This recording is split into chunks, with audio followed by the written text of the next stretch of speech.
Welcome to SSR Pharma Media, your trusted source for pharma knowledge. Pharmaceutical Inorganic Chemistry and Pharmaceutical Analysis MCQ series, your exam power boost. So, in this Pharmaceutical Inorganic Chemistry and Pharmaceutical Analysis, so the precipitation titration as a topic is present in both the subject.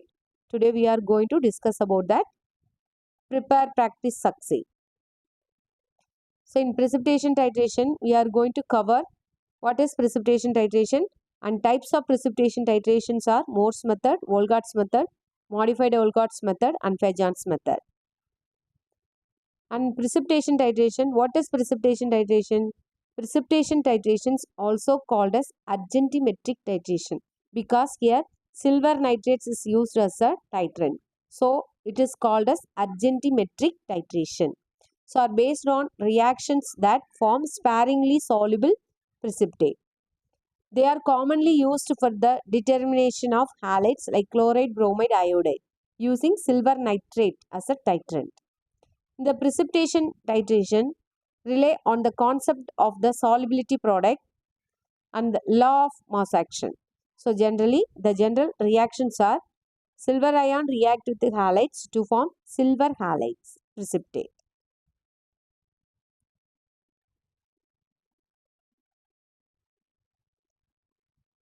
Next, move on to the question.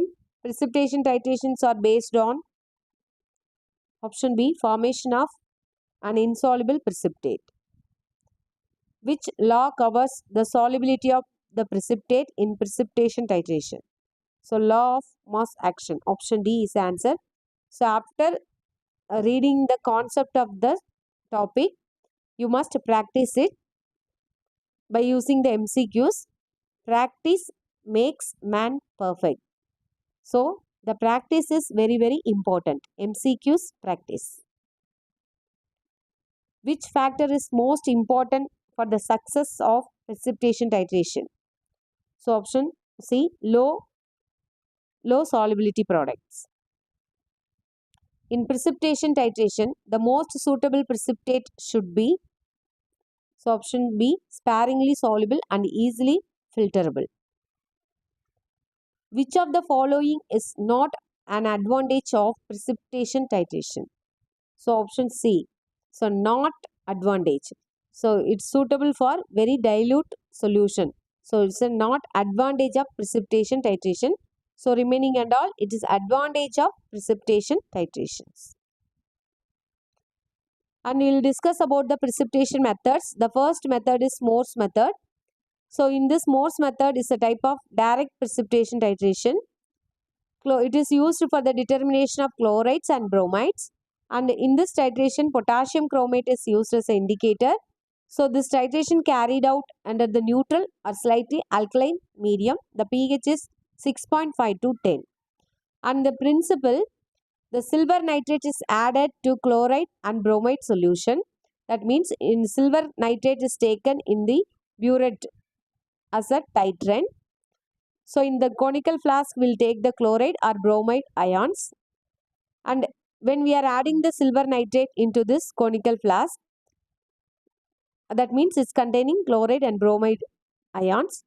After all the halides react with, so the silver ions react with the chloride ions or bromide ions to form the silver chloride or silver bromide precipitate. So, silver chloride or silver bromide precipitate. So, then after the end point, when we are keep on adding the excess amount of silver nitrate, that it containing silver ions, so that excess silver ions react with the indicator of chromate, potassium chromates containing chromate ions, and it form the silver chromate. So, silver chromate is a brick red in color. So, the silver chloride precipitate is a white color. So, after the end point, it produces the brick red color or fainted red precipitate. So, due to the formation of silver chromate complex. So, Morse method is suitable at which indicator? So, option C, 6.5 to 10. Morse method uses which indicator? So, option B, potassium chromate is used as an indicator. Endpoint in Morse method appears as, So it's a red in precipitate. Morse method cannot be used for the titration of carbonate. Sorry, it is not a cyanide. So it is a carbonate. Carbonate. It is not can be used for the titration of determination of carbonate. So it is used only for the halides estimations, also cyanides also. So not for the carbonate. Why must the titration be done in neutral solution? So option C, to prevent formation of silver hydroxide or dissolution of silver chromate. So next method, Volgart's method. So Volgart's method is also called as type of back titration. So it is used for the determination of chlorides, bromides and thiocyanates, and ferric alums or ferric ions are used as an indicator. So it's carried out under the acidic medium. So in this principle, so conical flask in the burette solution we used to take ammonium or potassium thiocyanate. Ammonium or potassium thiocyanate. And in conical flask we take the chloride ion plus excess of silver nitrate we used to add. Excess of silver nitrate. Known excess of silver nitrate is added to the precipitate halide completely. So after the precipitation of halide ions, so silver nitrate react within the conical flask, silver ion react with the halides chloride to form silver chloride precipitate. So the remaining unreacted silver ion. So remaining unreacted silver ion, when we are adding excess amount of ammonium thiocyanate, it react with the ammonium thiocyanate to form silver thiocyanate. So silver thiocyanate is a white in color. So after the complete reactions between silver ion and thiocyanate ion, after the end point, the ferric ion is used as an indicator. The ferric ion react with the excess amount of ammonium thiocyanate containing thiocyanate ion to form ferric thiocyanate. It is red in color. So at the end point, the excess of thiocyanate reacts with ferric ion, producing blood red color due to the formation of ferric thiocyanate complex. Volgart's method is an example of, it's a type of back titration. Indicator used in Volgart's method is ferric alum. Medium required for Volgart's method is acidic medium to prevent the precipitation of ferric hydroxide and silver hydroxide ions. Titrant used in Volgart's titration is, so answer is option B, ammonium thiocyanate and potassium thiocyanate. Volgart's method endpoint appears as, it's a blood red in color due to the formation of ferric ammonium thiocyanate complex. So next method is modified Volgart's method. So modified Volgart's method also, it is a type of back titration. It is also used for the determination of halides ion, and it is indicators also ferric alums used as an indicator.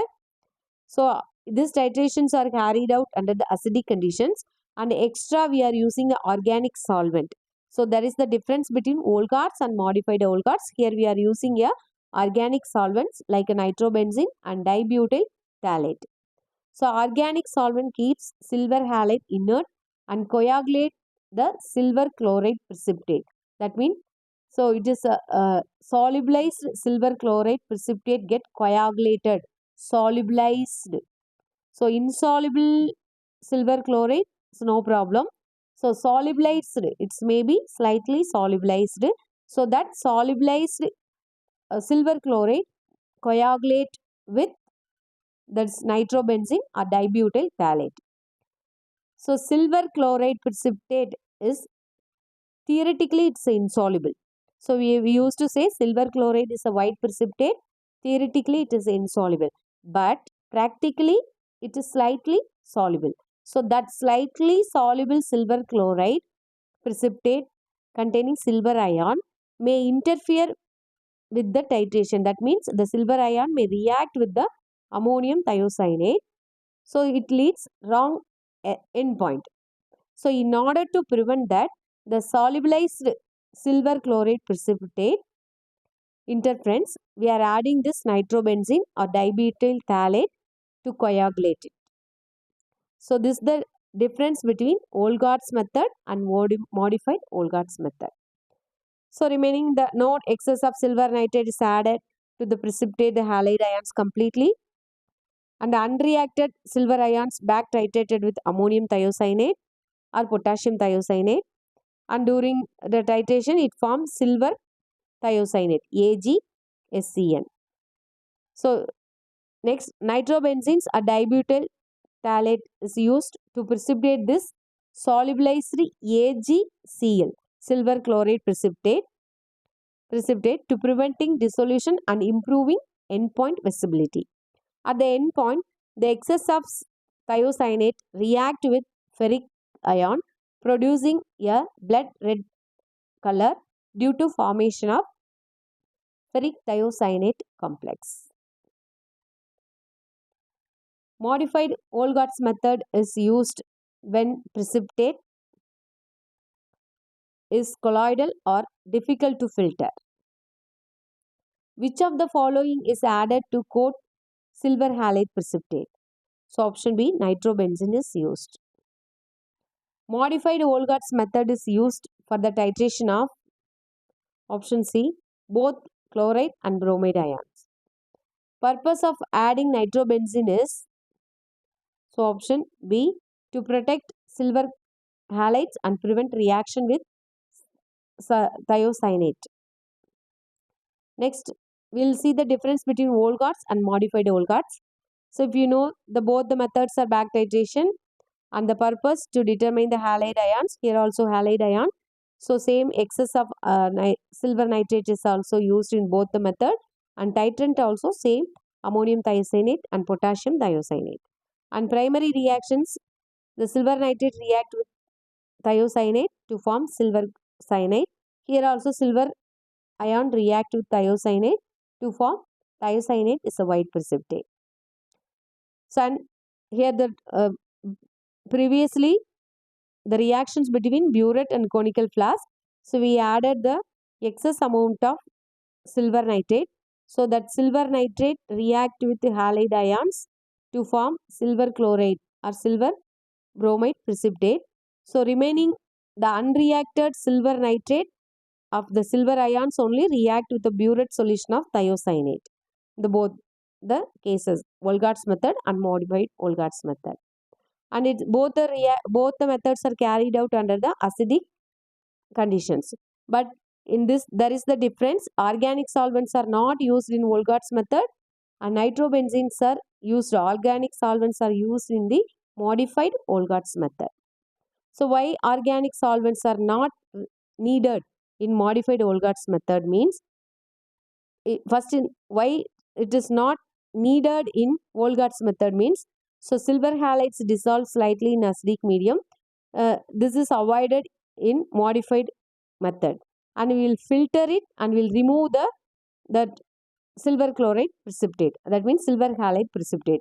So here, so silver halide precipitate prevent a silver halide precipitate dissolution by forming protective layer by adding this organic solvents like nitrobenzene.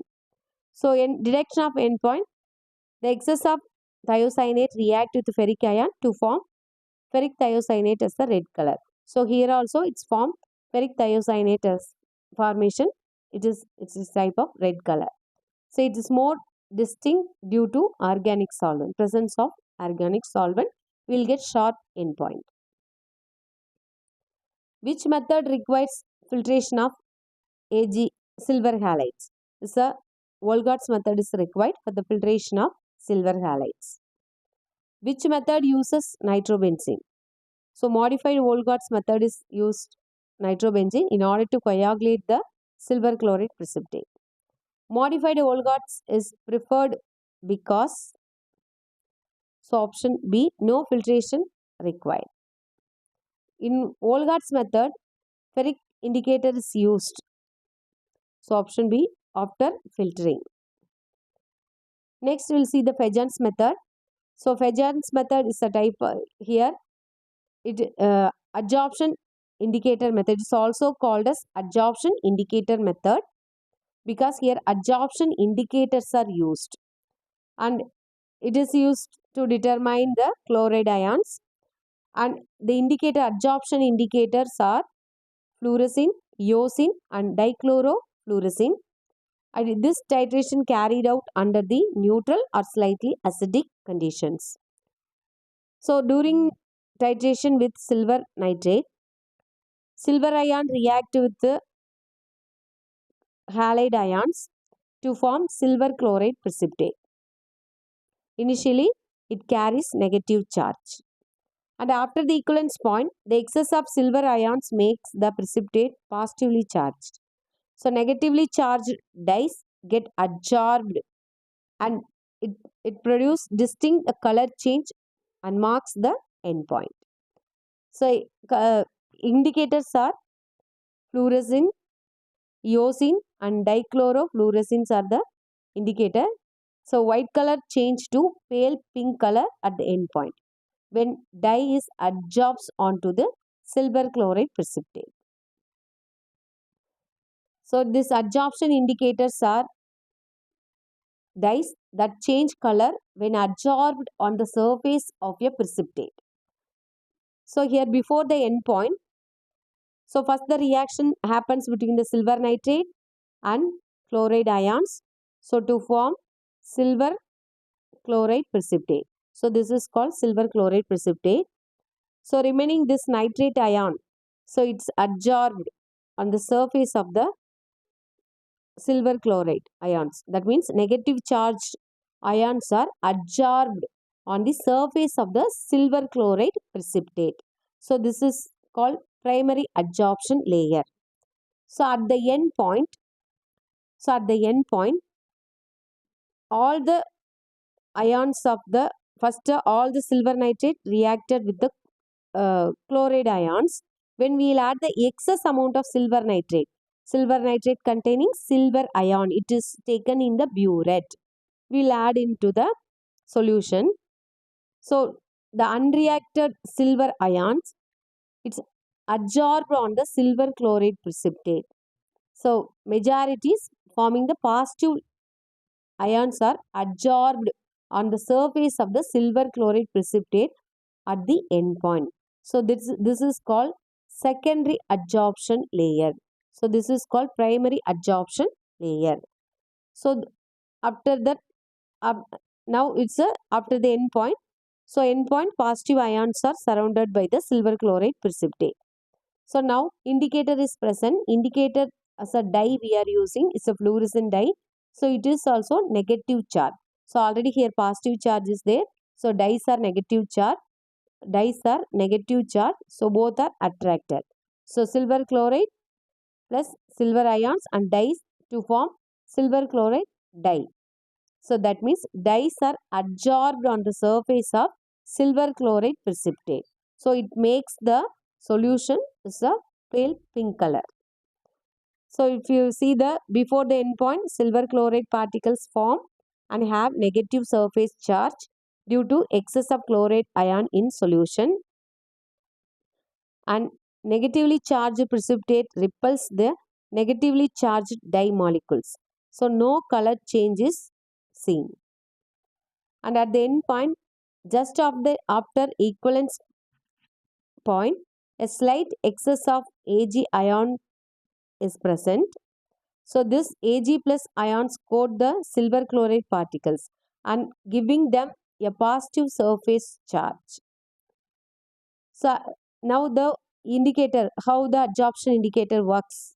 So now negatively charged dye is attracted and adsorbed on the positively charged silver chloride surface. So the secondary layer is formed, positive charge of silver ions are surrounded. So now dye is attracted by the positive charged surface. So this adsorption produces a visible color change, making the endpoint. So Fejan's method makes use of option B, adsorption indicators. Endpoint in Fejan's methods occurs when So option C, indicator is added on precipitate. Which indicator is commonly used in Fagans method? So option C, fluorescent indicator. Color change in Fagans method occurs because option C, dye attaches to positively charged precipitate. Surface charge of silver chloride before the endpoint is, so option B, negative charge. So now indicators, Morse method, potassium chromates used as indicator. Volgart's method, ferric alums used as indicator. In modified Volgart's also, ferric alums used as indicator. In Fagans method, adsorption indicators are used. Example for adsorption indicator, fluorescein, dichlorofluorescein, eosin, tartrazine, phenosapharinin, diphenyl carbazole. Which indicator is unsuitable for use in strongly acidic medium during precipitation titration? So option C, potassium chromate. In Volgart's method, ferric alum indicator is added because, so option B, it forms a blood red complex with excess thiocyanate.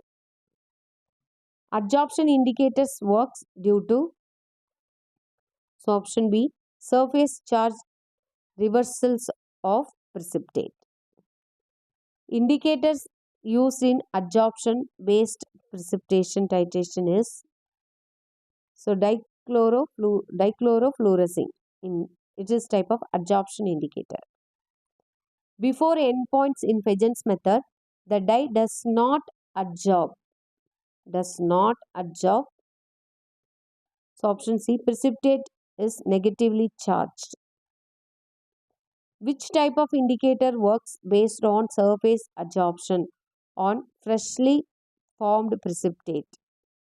So answer in the comment box. So join in our WhatsApp community. You will get hands-out material. Thank you. Like, subscribe and share.